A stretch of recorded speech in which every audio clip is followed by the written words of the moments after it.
Dima from Fortify, Riyadh from Cubist, Shahar from Fireblocks, Tariq from Volume Finance, and Yoav from the Ethereum Foundation.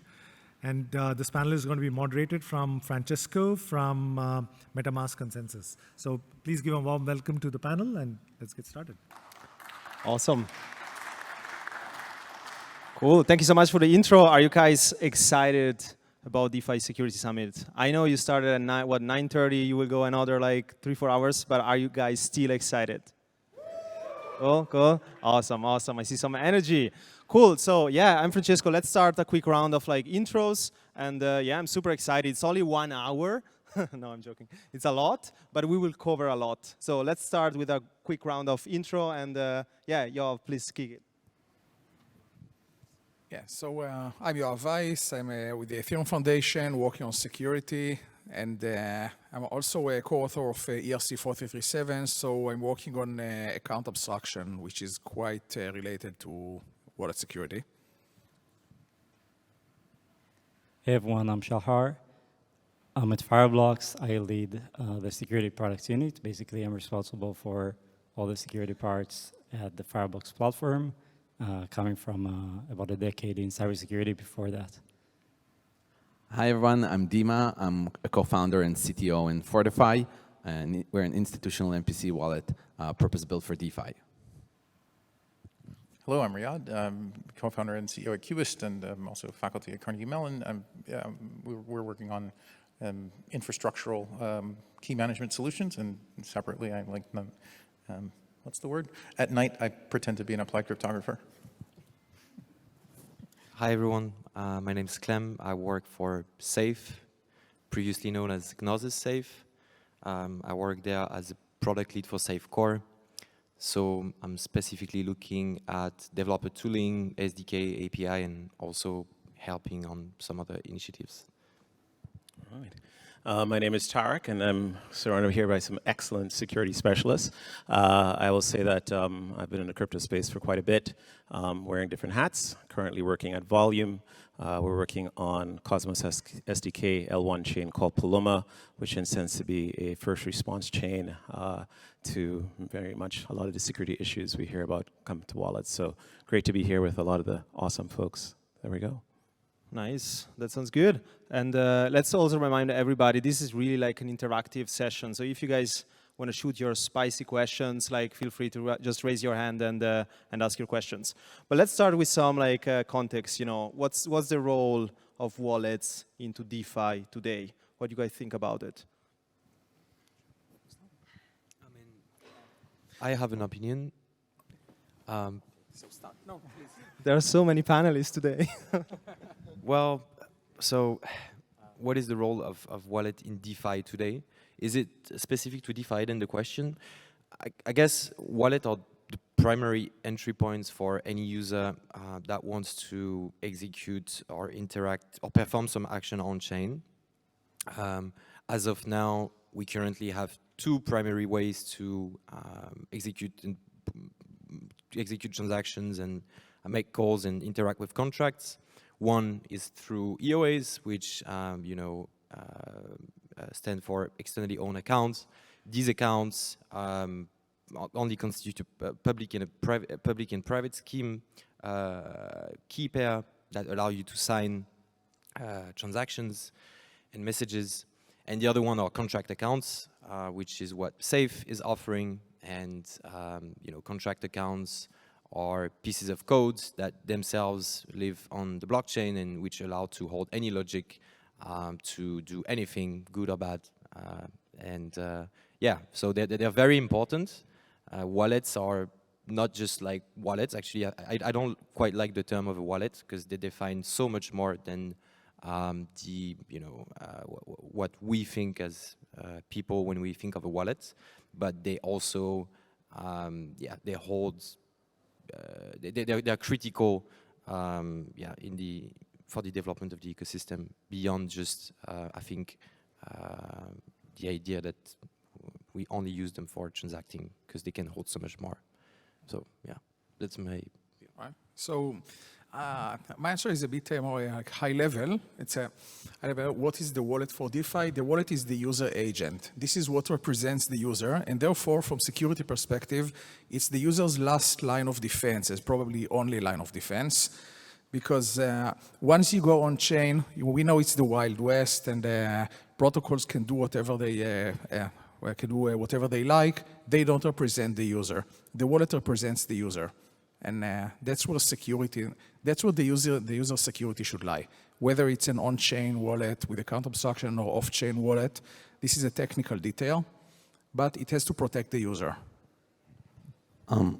Maybe if I may say, I think like fundamentally, I really relate to what you have said. I think I view a wallet as the system that essentially allows the user to authorize only those transactions that they want to do, and make sure that, like, any transaction gets the proper authorization. And if you view it from this perspective, then obviously a wallet needs to do key management, because if keys are compromised, authorization is completely broken, because whoever possesses the key can do anything they want. But even if the keys, remain safe, part of the authorization system is to present the user with the correct UI, to be able for the user to make the right decision about any transaction they want to make, and really encode the user intent into the transaction that allows.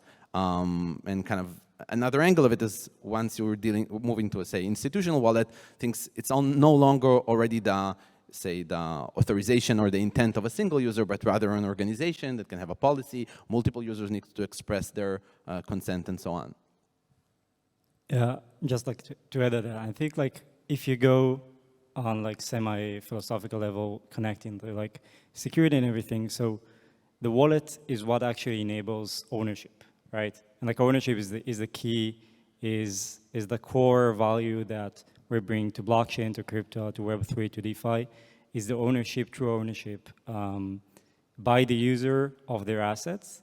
And this is what the wallet enables. And from there you take the connectivity, from there you take the key management and the intent and the policy and everything together that comes from and enables this kind of true ownership of your assets. And this is what this is what makes it like the last line of defense, and this is what makes it the true ownership of the user.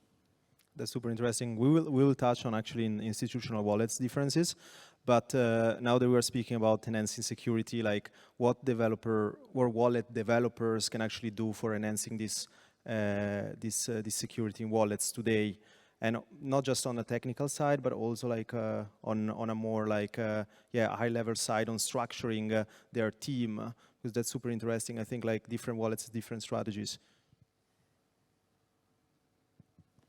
So, sorry.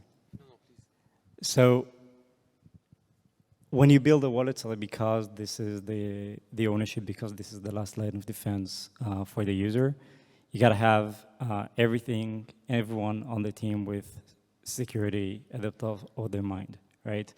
And we're seeing this at Fireblocks all the time, when there is like 10 different ways to do something, to take shortcuts, right? That would be less secure design, that would allow someone to potentially breach the system or to bypass any kind of protection that we add.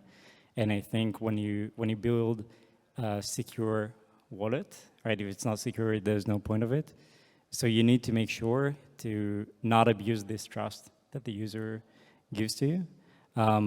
So like, you gotta have people, people on your team that know what you're doing in terms of both cryptography and security. It always goes like hand in hand, but the security part is usually about the right way to engineer something, the right processes to enforce within the organization, within the development process. And the cryptography that comes hand to hand is about the right cryptography. How do you leverage, how do you connect to the blockchain the right way? How do you enforce all the promises they give your user as soundproof, as tight as possible?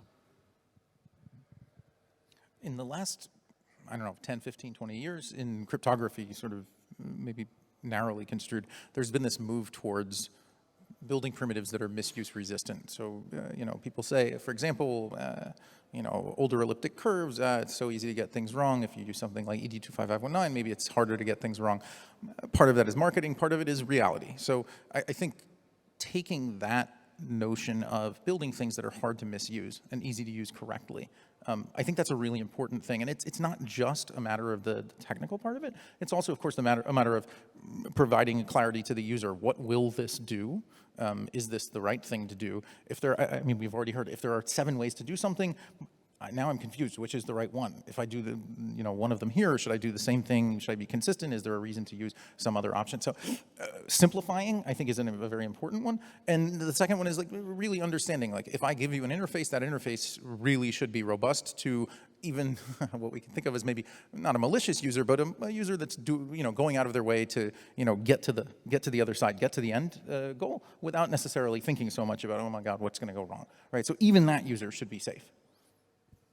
I want to jump in. I think for us at Volume, we have a little bit of a, I think, a different outlook. One of the things we're asking for, what we like with what MetaMask is doing, is giving the user information about what accounts are behaving badly and what accounts are behaving well.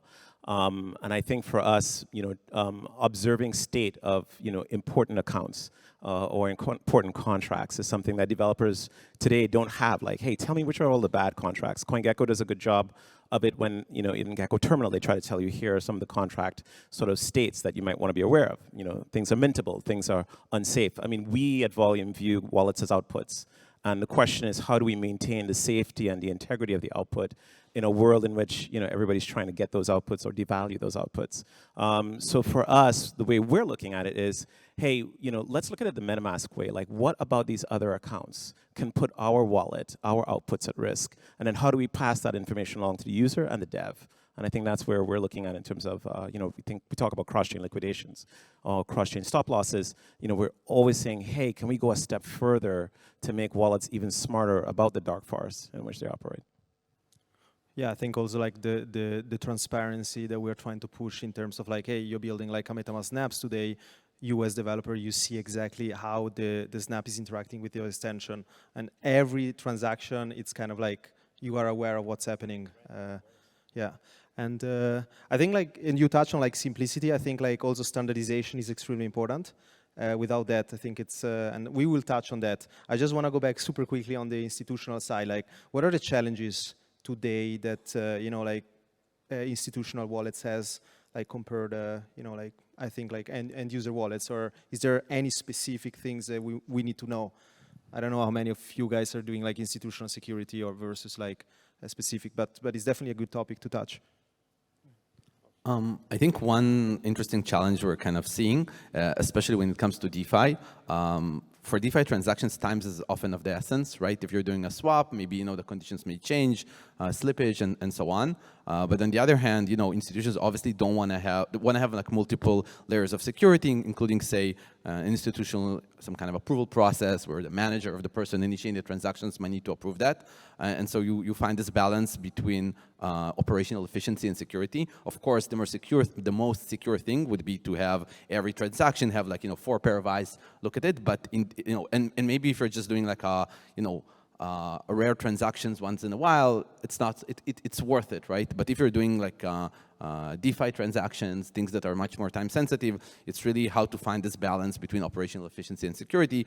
And I think like the right tools for it is, for example, to give institutions the ability to encode different kind of rules and heuristics into an automated engine that would say, well, depending on certain parameters of a transaction, this looks low risk. Maybe the person can do and kind of sign the transaction on their own, whereas this looks maybe a bit more risky. The amounts are higher. The protocol is less secure. Let's kind of run this through a more detailed approval process. Yeah, I would add that if you compare and you say what's unique for institutional, so I would say 2 things. One is governance, and the second is connectivity. So governance, again, like when you provide a wallet to an organization, to an institution, so you realize that the wallet is part of a way bigger system that they operate. So like they come with their organizational structure, they come with their constraints, they come with their policies that sometimes existed before they went into crypto, sometimes existed before they went into DeFi, and they need to keep complying to these. And the wallet you provide needs to comply to these as well. So this is the main challenge sometimes organizations have when they go over. And the second one is the connectivity. So again, because this is like the wallet is going to be part of something bigger, so you need basically API for everything, and they're going to connect the wallet to like many other systems for visibility, to control the actions, to verify them, to approve them. And it's always like part of a bigger system that's lived before, usually before crypto even. And the wallet has to properly connect to that.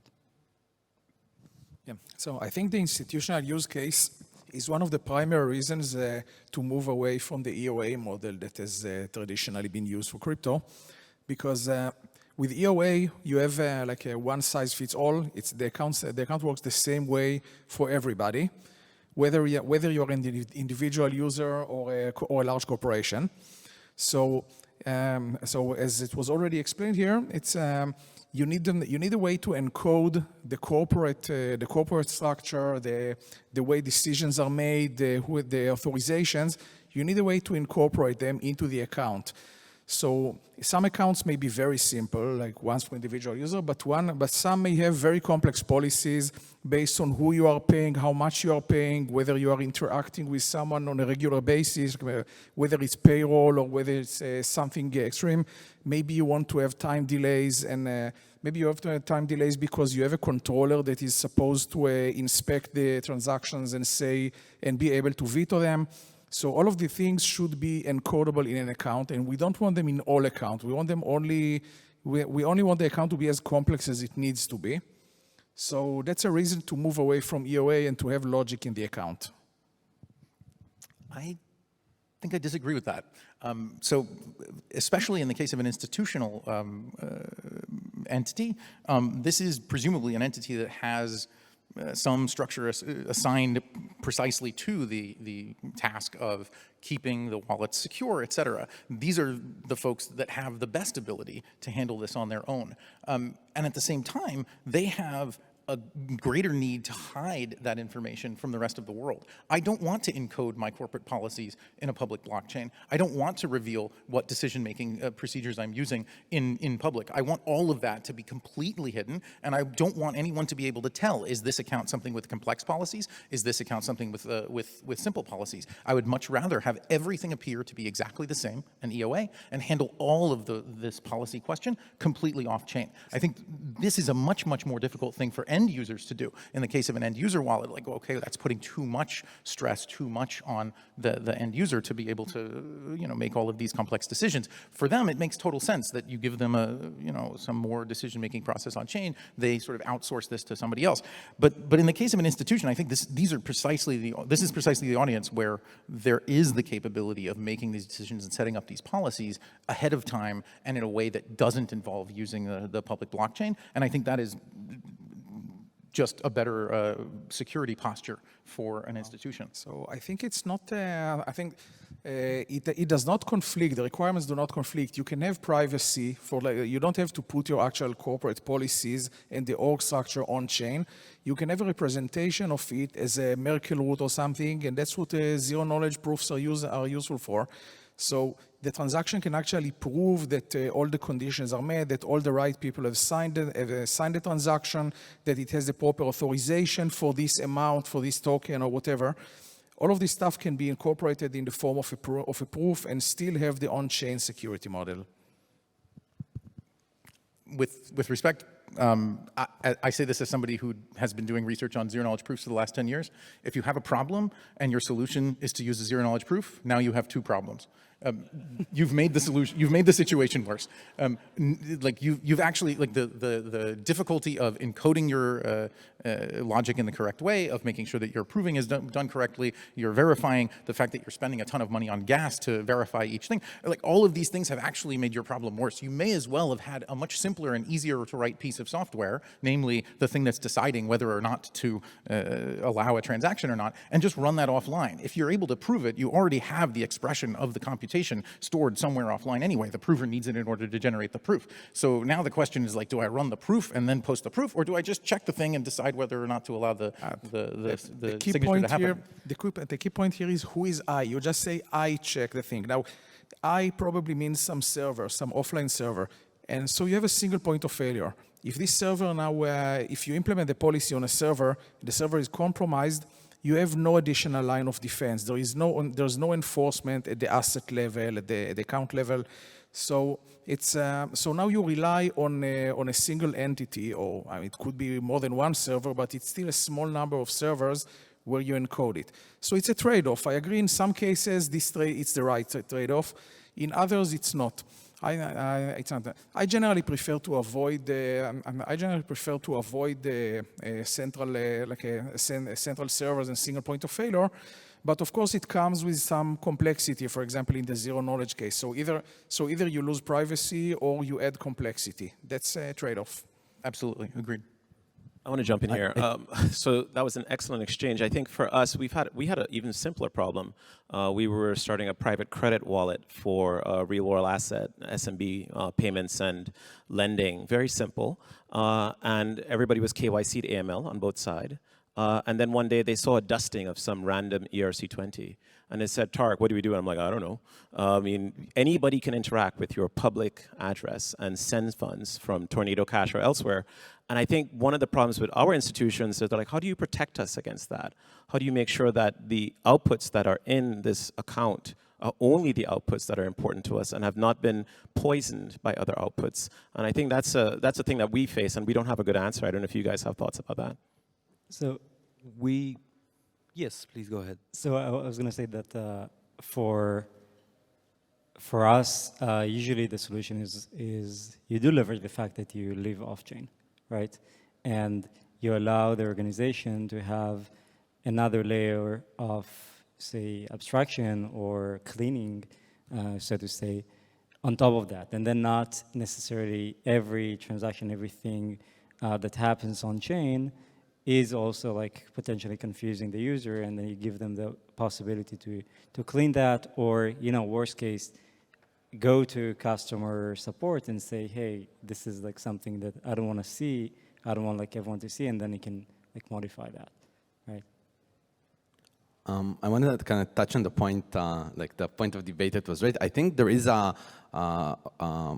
potential middle ground here. I think that for example, I don't think that the entire organizational policy, I agree with Riyad that like making the entire organizational policy, like who's manager, what's transaction needs to provide, I don't think that it makes sense, and it just adds complexity to the on-chain component.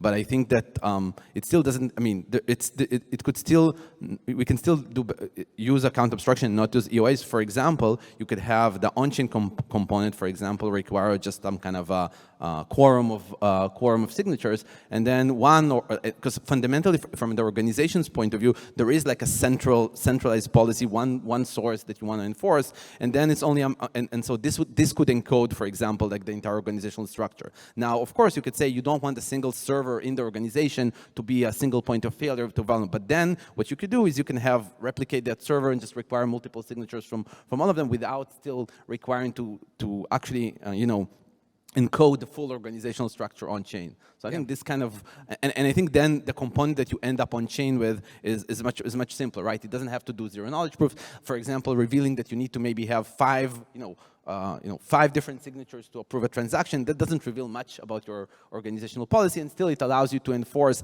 a very complex organizational policy at each of 5 points, which could be different 5 servers within the organization. And I think that you kind of avoid a lot of the complexity, and you still maybe can end up with, I think, overall with a simpler design. So in other words, what we're talking about is separating authentication authorization, which is again one of the weaknesses in EOA, where authentication and authorization are the same thing.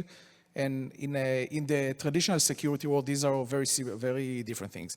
So the authentication can be in a server, and you can have multiple servers for different departments, and they do the authentication. But the authorization, what you are allowed to do once you collected these signatures from this server and that server, this can be enforced on chain. So now at least you have some, you have some enforcement.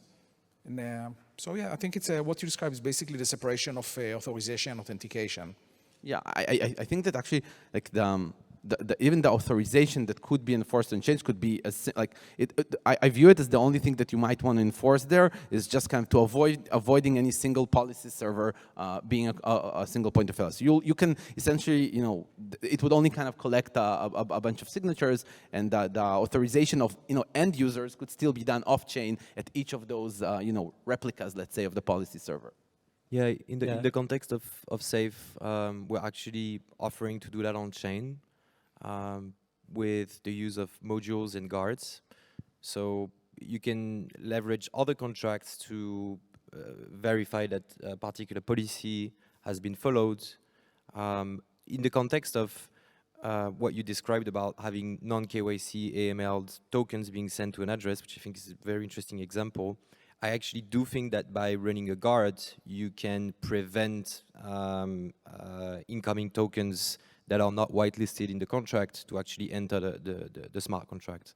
So you can do that, and you can also work on granular access control policies to allow those rules to live on chain. However, I think it's a very interesting discussion the two of you had.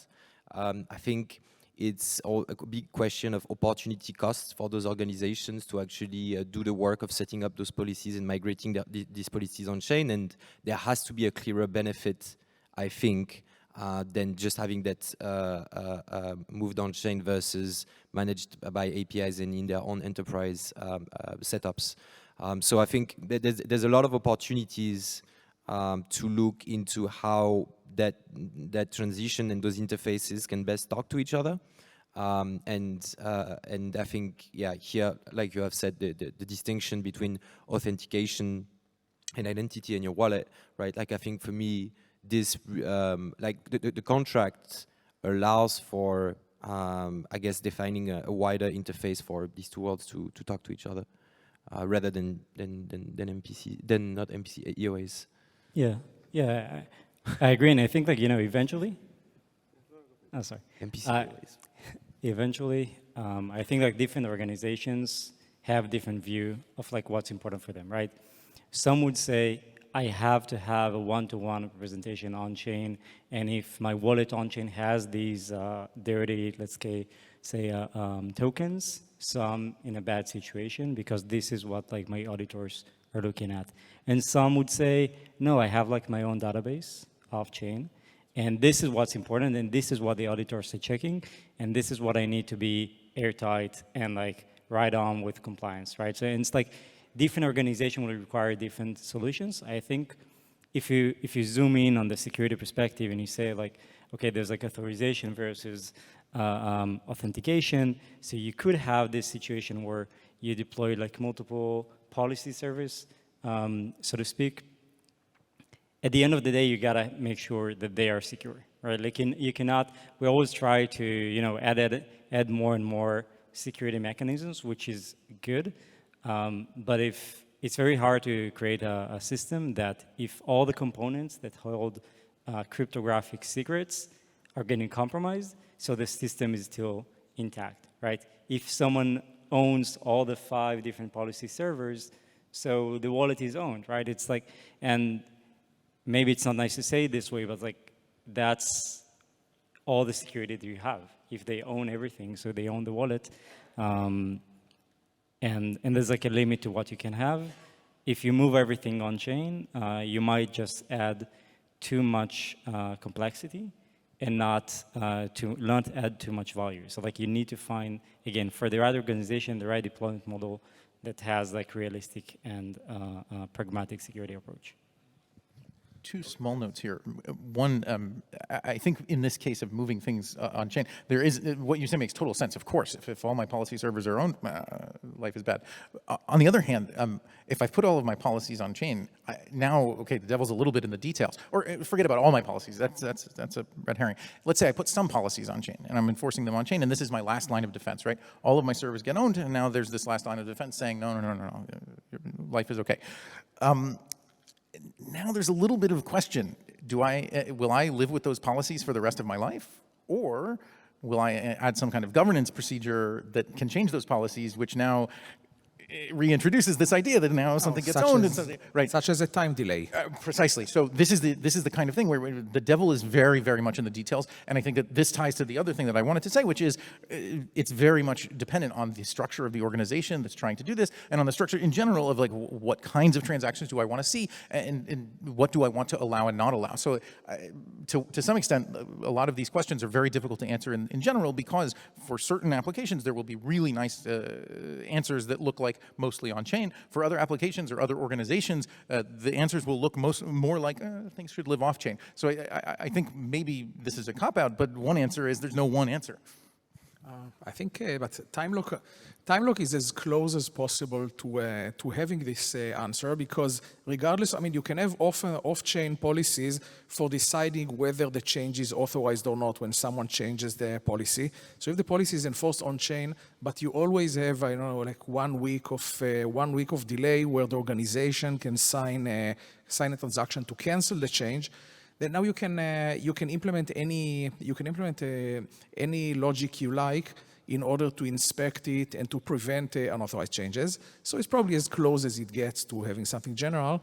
But the other point I wanted to make is that it's a slightly technical point regarding getting dusted with tokens that you do not want, such as tokens from Tornado Cash. Since we're talking about ERC20 tokens rather than native ETH, then technically, I don't see a way you could prevent it, because the changes are not in your account. The changes are in some list of balances in somebody else's contract. So if I send you some tokens, some ERC20 token through a Tornado Cash, you have no way to say I do not accept it. You can get rid of it, you can burn it. Even that can be made quite hard, but you have no way to prevent not to accept it. And this is something that I wouldn't want to be the one who has to explain this to the corporate lawyers. Like, why did you accept these tokens? Because I had no choice. And of course, given that regulatory now is looking at transaction analysis in order to determine whether or not people have complied with particular law at the transaction level, we as security have to explain, well, there is a possible, there's some exposure, and that's for us a tough conversation. Yeah, I think like it's like a never-ending race, right? Like you could, like as a corporate, create like a garbage account, which your smart contract wallet, when it sees those Tornado Cash tokens or something like that, it transfers automatically to like the trash can, and then nothing moves out of there. And like on the organizational level, that's like this is okay. And it's an OFAC token. You can't touch that.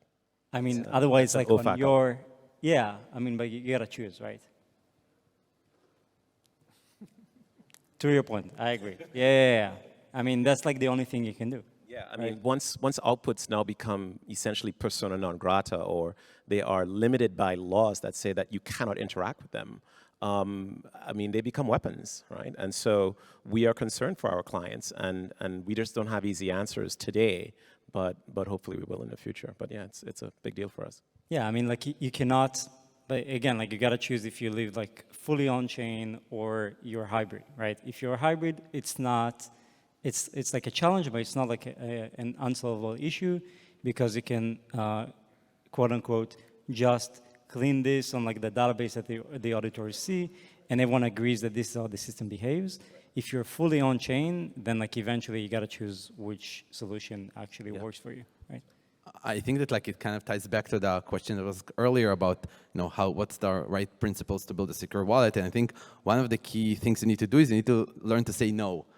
What I mean is that things that are like, I feel like the guiding principle is that things that don't require touching the private key, that don't require like controlling the authorizations, those can be left kind of definitely outside of the core secure component of a wallet, and maybe even like in a third-party system, some kind of integration, just to keep the, keep yourself focused on security, keep the system and the architecture clean. So I think even kind of aspects such as, what do you do with different types of tokens? You really got to ask yourself, do those decisions require the decision on behalf of the wallet, or is this some kind of, maybe a treasury management system or something like kind of like logic that can be handled externally? And I think this is important both both like, from a company building point of view to keep yourself focused, but also from a security point of view, kind of to avoiding bloat in your system architecture, bloat in the architecture, and then kind of keeping the attack surface as minimal as possible. So following on this discussion, what are the third-party functionality that you think a wallet should leave to the community or third-party companies? This is so spicy, this panel, that I just skipped all the questions that I had before and just following the flow. Easy life for the moderator. I think like my personal opinion on that is that like the clear yes things that fall in scope are definitely, as I said, things that are requiring touching the private key, right? That's you're never going to give like free access to the private key to any external system. You're never going to do that. Things regarding to authorization, I think are also very important. And authorization has a lot to do with UI. So you cannot just say, I'm going to build a wallet and like, leave the UI to somewhere else. Because building a secure UI that reflects the actual, that can capture correctly the intent of each transaction, each action is super important. So building secure UI, and you see it even like outside of crypto wallets, right? When you're doing a transaction with your Apple Pay, there's always going to be some kind of UI component that the iPhone's going to show you, which allows you to review what you're approving. So I think that's definitely falls in scope. And there's also a question of, of timing, right? Things that are important for them to happen at the time of transaction, also in scope for the wallet.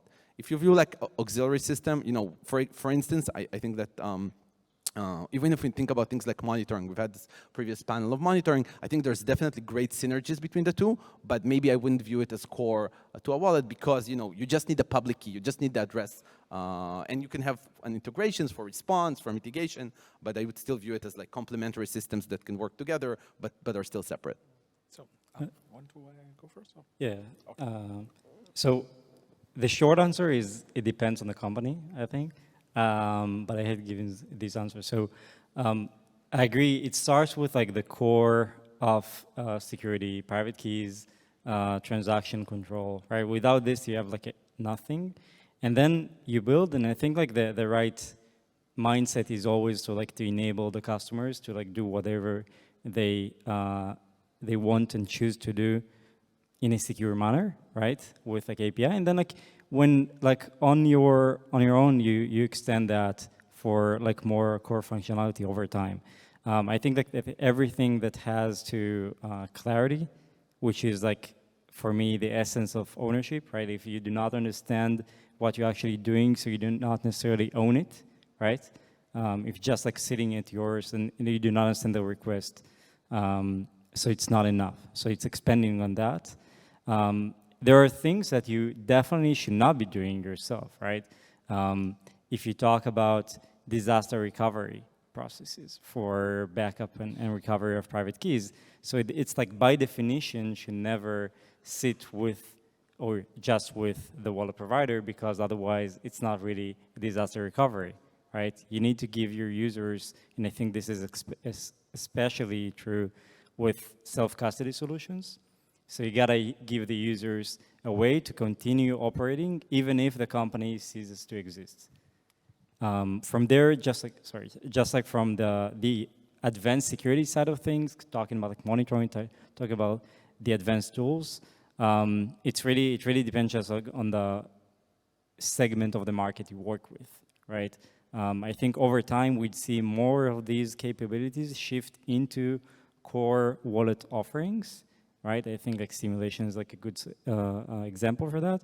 But over time we'd see more and more of these shifting into wallet providers as like default functionality, with like the more advanced coming from like third-party vendors and over time adopted.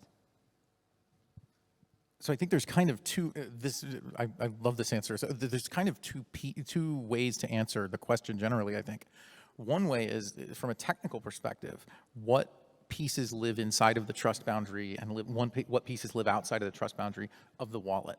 And I think what Dima said is absolutely correct. Like we can always ask ourselves, does this need to touch the private key? Is this something that's interacting with, that's standing between the user and the private key, right? Because if I can't have trusted input, well, life is bad. If I can touch the secret key, life is also bad. Okay, but then there's a separate question, which is, what do you present, especially in the case of, now forget institutional, in the case of an end user wallet, what do you present to the end user? Because anything that seems like an add-on, anything that seems optional, even if you think it's really important, probably 80% of your users will say, too complicated, I don't want to worry about it, right? And so this is another one of these examples of make sure that it's something that's hard to get wrong. Like, so the sort of the pressure from the other direction to integrate things is precisely that if you make something optional, and if it's something that's really important, and even if you say in your documentation in really big letters, please don't leave this out, somebody's definitely going to leave it out because it's like just too much trouble and who cares. And so that's the kind of thing where now you have to make a decision like, okay, this is important. I don't want it touching the private key, of course, but I want to present a unified interface or a unified abstraction to the user such that they're not going to reach in and grab the engine in the wrong spot. Right? Yeah, I think this point is particularly interesting also in the context of account abstraction, how to bring it. Because as we strive for better user experience, in the context of Safe, for instance, users typically set up multiple keys, and currently there's a trend for people to deploy their accounts using MPC, using a social login, for instance. That's already one trust party involved, right? That separates the connection between the user and their actual contract. And so we, just like you talked about optionality, right? We need to think about ways we can make sure that they can connect to their accounts in a setup that actually guarantees that they have full self-custody while minimizing trust, but still trying to optimize for a user experience that competes with, well, authorization and authentication of Web 2-based services. So here right now is a lot of efforts from different projects to look into this. And yeah, I think it's a challenge that's very familiar to me. Okay, so I'll say that all the companies here are amazing, and we take the position, it's a business decision. We have to compete with Fireblocks. We are competing with Gnosis. We're competing with MetaMask, and they're the best in class. So we are always looking to say what other features that maybe we can provide that differentiates us from the other security offerings, so we can say, please take a second look, give us a chance, right? So we see it as acutely competitive that, for example, currently we are monitoring other accounts that you interact with to look for, nefarious behavior. We have, we call cross-chain liquidations. These are things that we tell our customers, hey, you get something different from us, and I think that's important. And maybe the only way we'll survive, because if we say, hey, we'll just leave it to the third party, something that customers say they want that they're not getting from other providers, then we may lose the business and the opportunity to grow. So I think, hey, there's just so much out there to do, and I feel that we shouldn't close it off if it's a good business decision and if your customers need it. But if the customers don't want it, hey, leave it to community. So I think I will take the community side here. It's because pretty much every example that came up here, that came up in the discussion, is something that is part of the TCB, like is part of the trust base. I can show at least one example that I've seen in some project where they chose to add it as a module. So and everyone is now talking in the account abstraction space about modular accounts. So now take Safe, for example. So they support modules, and they support modules. It's a multi-sig, but with a module you can add functionality such as social recovery. And social recovery, you could say that it's as good as touching the key because it can add a signer. So you can add a signer, but it doesn't have to be implemented by Safe, the company. It can be implemented by the community. And then users get to pick, you get to opt in. So it doesn't affect you unless you opt in, and you can audit it and decide, yeah, I want to add this functionality, even though it touches the key. So it becomes part of the trust base. And pretty much like any example that we discussed here is something that could be done with a module. There are even external things that are done off-chain. For example, the issue of understanding and informing the user what's going to happen during the transaction. So it can be done by the wallet provider, and some wallet providers do it. On the other hand, there are also some great companies doing that are focused on simulation and trying to understand to prevent red pills and so there are vendors that do it as part of the wallet. There are also vendors that do this as a separate service. And maybe a wallet that doesn't have this will want to work with this as an external module. So everything could be modular. And the way I'm looking at a modular account is since I think the analogy of like iOS came up here. So yeah, I see it as an operating system. The account is the user's operating system on chain. And the account itself is essentially the kernel. So you cannot mess with the kernel, you cannot make changes there, but it has system calls, and they enforce certain permissions. Now each of these modules is an app and this app requests certain permissions that you can choose to give it or not to give it, or not to install this app at all. Once you install it and you give it permission, let's say you install social recovery, you say, I'm allowing this module to change, to add an owner to the device. That's fine, you gave it a permission, but maybe you're installing another thing that does spending limits, does spending limit, and you're not going to give this permission. The only permission you give it is to prevent a transaction, to see what it does and to prevent it. So it's an operating system. Well, hold on a second. Are you saying that therefore it's a modular by mandate, or you're saying it's modular by choice? No, it's modular. I mean, if you choose to install a modular account that is built this way, for example, there is a ERC 6900 that developers are now working on. So if you choose to use such modular account, then it's modular by design. You have no way to use it other than by installing modules, and maybe the modules come from the same entity, from the same wallet developer, but maybe some modules come from elsewhere. Let's say you want to play a game, so when you're using session keys for the game, so the browser will be able to transact without popping up anything on your device. So, but this module is only authorized. So this module is authorized to send transactions from your wallet, but only to one specific contract.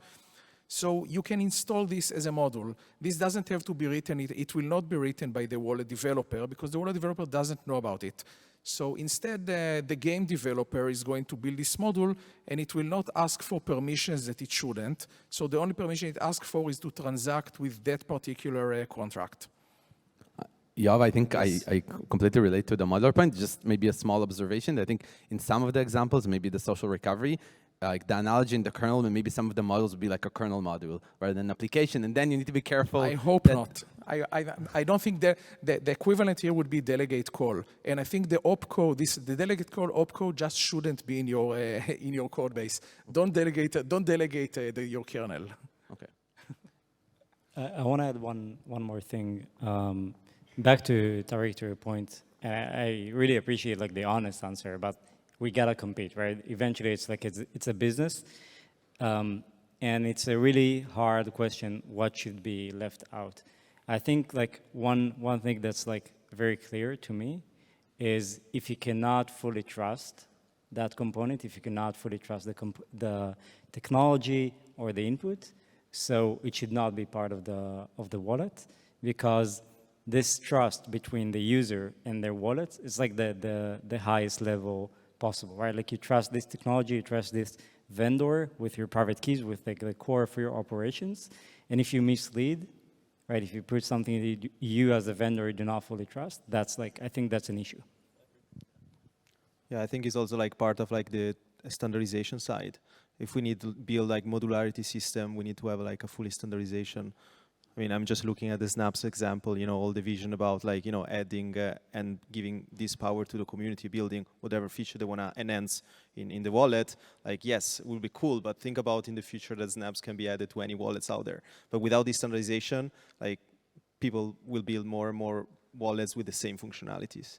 And I think this is not where the end user community want to see where the wallet ecosystem is, right?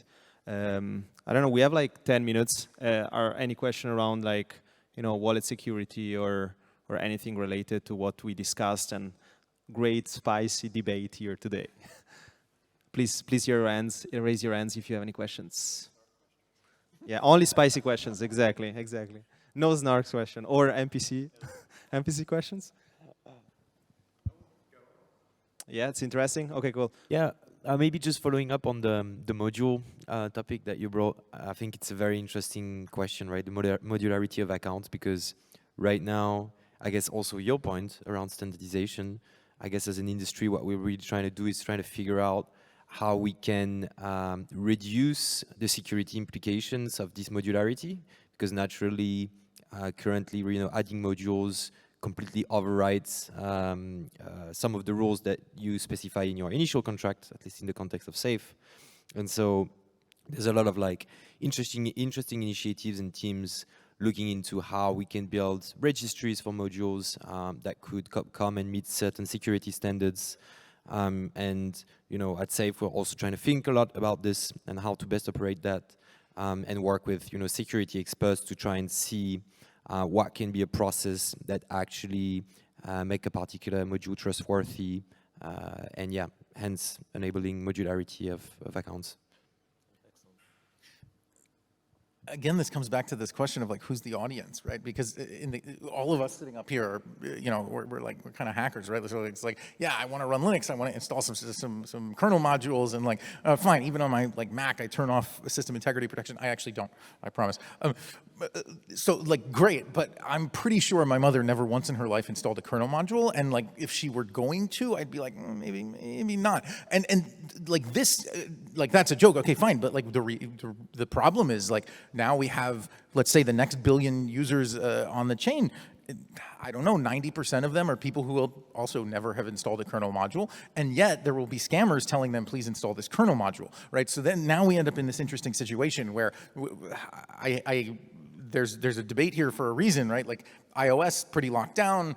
I don't know if it's actually better security than Android, it depends on who you ask. But I mean, if you look on the Android App Store, there are a heck of a lot of scams, right? So this is the kind of thing that we will start to see in the future. As soon as we have modular wallets, we're going to have scam modules, and we're going to have people like telling me to install a scam so that they can steal my stuff. And so there is a great power here, and so there's also, unfortunately, a great danger here. And this is going to be just one of these continuing hard problems. How much power do I give the end user versus how much education do they need in order to actually use that power in a reasonable way and not just own themselves?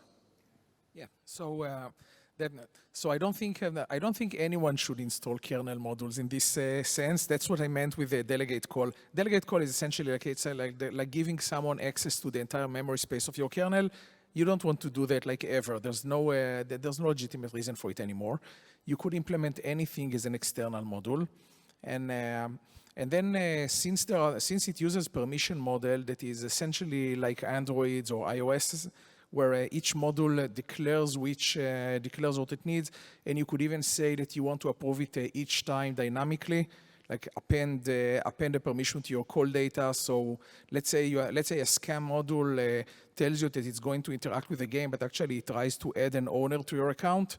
So in that case, I would expect the account to check for it and to say, okay, so this is going to add another signer. So I'm going to revert it with a message that says, if the user really intended to do it, then append this string to the call data. Say, yeah, I know this transaction is going to add an owner. So you have ways to inform the user. The modules are not kernel modules. These are it's like apps with the very specific permissions, and you can have no permissions by default and have the user approve each operation.